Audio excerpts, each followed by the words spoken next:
আনন্দ সংবাদ পাইকপাড়া ডিজিটাল হাটের শুভ উদ্বোধন হলো আজ।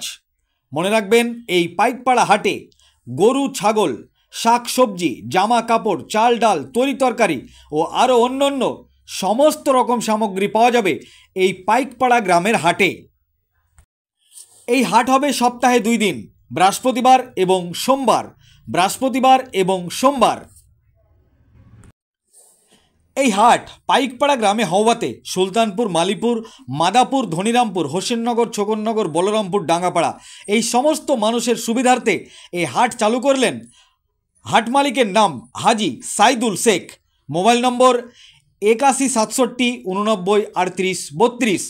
আবার বলছি 8167893832 এই নম্বরে যোগাযোগ করবেন। আজ এই হাট উদ্বোধনে উপস্থিত ছিলেন ভগবানগোলা এলাকার বিশিষ্ট শিক্ষক এবং সমাজসেবী জনাব সাবিরুল ইসলাম, রবিউল ইসলাম, সেলিম শেখ, জহুরুল ইসলাম সহ এলাকার গণ্যমান্য ব্যক্তিগণ উপস্থিত ছিলেন। কি বলেছেন তারা সংবাদ মাধ্যমের সামনে বিস্তারিতভাবে শোনাবো আপনাদের। এই ভিডিওটি যারা দেখছেন চ্যানেলটি লাইক করবেন, শেয়ার করবেন আর সাবস্ক্রাইব করবেন। আই লাভ মাই ইন্ডিয়া, মেরা ভারত মহান।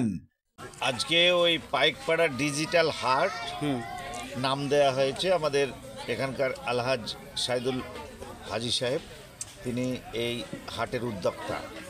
এই হাটে আপনার গরু থেকে, ছাগল থেকে শুরু করে, পোশাক থেকে শুরু করে আপনার নিত্য প্রয়োজনীয় সমস্ত জিনিস, এমনকি আমাদের গ্রামের যে সমস্ত তরিতরকারি, সবজি, সমস্ত কিছুই কিন্তু এই হাটে পাওয়া যাবে। আর এই হাটটা আমরা আজকে উদ্বোধন হলো আমাদের হাজি সাহেবের হাত দিয়েই উদ্বোধনটা হয়েছে। আমাদের ব্লক থেকে অনেক নেতৃত্ব এসছেন, অনেক সমাজসেবী, এলাকার বিশিষ্ট মানুষ, শিক্ষক থেকে শুরু করে সবাই এখানে উপস্থিত আছে। খুব সুন্দর পরিবেশে এখানে হাট, পাইকপাড়া এই গোরস্থানের পাশে। আমরা এই হাটের শ্রীবৃদ্ধি কামনা করি যে এত সুন্দর হাট এই গ্রামের মধ্যে হয়েছে।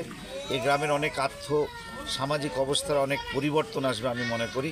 এবং এই হাটটা এমন একটা জায়গায় এই হাটটা আজকে উদ্বোধন করা হলো যে চারিপাশে আপনার অনেক গ্রাম, সেই গ্রামের যে উৎপন্ন ফসল, সেই সবজিগুলো, তরিতরকারিগুলো তারা এখানে হাটে নিয়ে এসে বিক্রি করতে পারবে।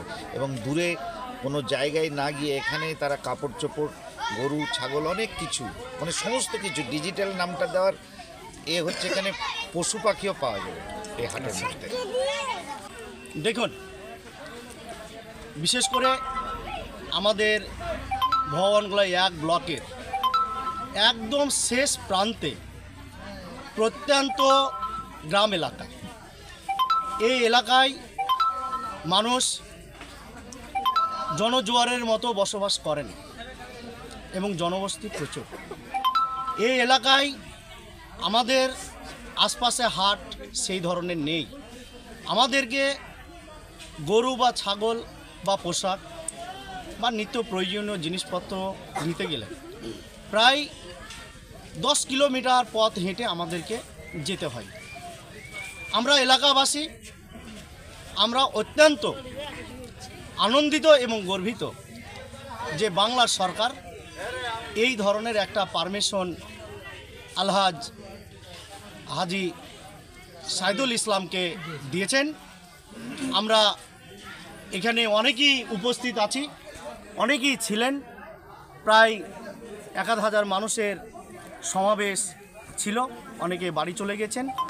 আমরা আশা করছি আগামী দিন এই হাট এলাকার মানুষকে উন্নয়নের জায়গায় নিয়ে যাবে। দেখুন, হাট আর গ্রাম বাংলার মানুষ এই দুটো কিন্তু দৈনন্দিন জীবনের ক্ষেত্রে পারস্পরিকভাবে জড়িত। আমরা ছোটোবেলায় পড়েছি, অনেকেই পড়েছে যে হাট প্রথমেই ধারণা এসেছিল যে হাট বসেছে শুক্রবারে বক্সিগঞ্জের পদ্মাপাড়ে। তখন থেকেই ছোটোবেলা থেকে হাট সম্পর্কে যে আমাদের ধারণা, এবং আস্তে আস্তে বড় হয়ে দেখেছি হাট আমাদের মানুষের সঙ্গে ওতপ্রোতভাবে জড়িত, যেখানে এলাকার মানুষজন তাদের ফসল বেচতেও পারবে আর সেই এলাকার মানুষজন সেখান থেকে ন্যায্য মূল্যে ফসল কিনতেও পারবে। এখানে যে হাট উদ্বোধন হয়েছে, এই হাট একটা বিশেষত্ব হচ্ছে যে এখানে সব কিছুই পাওয়া যাবে, জামা কাপড় থেকে শুরু করে তরি তরকারি, সবজি, ফল এমনকি পশু পাখিরও ব্যবস্থা করা হয়েছে, যেমন শনিবারে গরুর হাট বসে, এখানে গরুর হাটেরও ব্যবস্থা করা হয়েছে। তার সঙ্গে ছাগল, এখানে খাসি বা ছাগল সব কিছুই ব্যবস্থা করা হয়েছে। এটা অত্যন্ত গুরুত্বপূর্ণ, কারণ বৃহত্তর এই আমাদের মোহাম্মদপুর গ্রাম পঞ্চায়েত এবং তার পার্শ্ববর্তী আমাদের মহিষাস্থলী গ্রাম পঞ্চায়েত, এই দুটো কিন্তু সবথেকে বড় অঞ্চল, যে দুটো অঞ্চলের কাছাকাছি এই হাটটা। এই হাট আগামী দিন মানুষের আর্থসামাজিক ব্যবস্থায় পরিবর্তন আনবে এবং দৈনন্দিন জীবনে, বারবার কথাটা আসছে, কারণ দেখুন, মানুষ সুস্থ থাকতে গেলে জিনিসপত্র সুস্থ এবং তরতাজা খেতে হবে, টাটকা খেতে হবে, যেটা একমাত্র হাটেই পাওয়া যায়। এটা হিমঘর থেকেও নয়, ডাইরেক্ট মানুষ এখানে কিনতে পারবে। যার ফলে এই মোহাম্মদপুরের এই পাইকপাড়ায় যে হাট বসছে, আমি সাধুবাদ জানাই এবং তার সঙ্গে সঙ্গে পশ্চিমবঙ্গ সরকারের মাননীয় মুখ্যমন্ত্রী মমতা ব্যানার্জি এবং তার সরকারের যে অনুমোদন দিয়েছে এই হাটটিকে সাধারণ গ্রাম বাংলার মানুষের স্বার্থে, তার জন্য আমি ব্যক্তিগতভাবে ধন্যবাদ জানাই। আজকে উদ্বোধন করলেন হাট, হাটে কি কি পাওয়া যাবে আপনার এখানে? আর হাটে আমি লাইসেন্স যেটা করে সরকারের কাছ থেকে পেয়েছি এবং করেছি, সেটা ছাগল, গরু, সবজি, কাপড়, পাখি ইত্যাদি আমার হাটে করা যাবে, সেভাবে আমি লাইসেন্স করেছি। কেমন লোক আসছে, কেমন কি বুঝতে পারছেন? বুঝতে পারছি এখন আমার হাটে আপনার বেশি বেচা কিনা, চলাফেরা, মানুষের উন্নত অনেক ভালো লাগছে। আর আমার হাট করার একটা উদ্দেশ্য হয়েছে যে আমাদের পার্শ্ববর্তী গ্রাম কেউ ব্যবসা বোঝে না। আমাদের পাইকপাড়া, সুলতানপুর, ছকননগর, কুচবিহার এইসব মানুষ এত আমরা পিছিয়ে আছি ব্যবসায়, আমরা ব্যবসা করতে জানি না। এবং সমস্ত মানুষ যেন ব্যবসা করে নিজের অধিকার জীবিকা রক্ষা করতে পারে এবং সবাই যেন ভালো থাকে এবং সবাই সুস্থ থাকে। এবং আপনারা সবাই আমার হাটে আসুন, কোনো সমস্যা হবে না। আপনারা সবাই দোয়া করবেন এবং সবাই আপনারা ভালো থাকেন। আপনার নাম? আমার নাম মোহাম্মদ সাইদুল হাজি।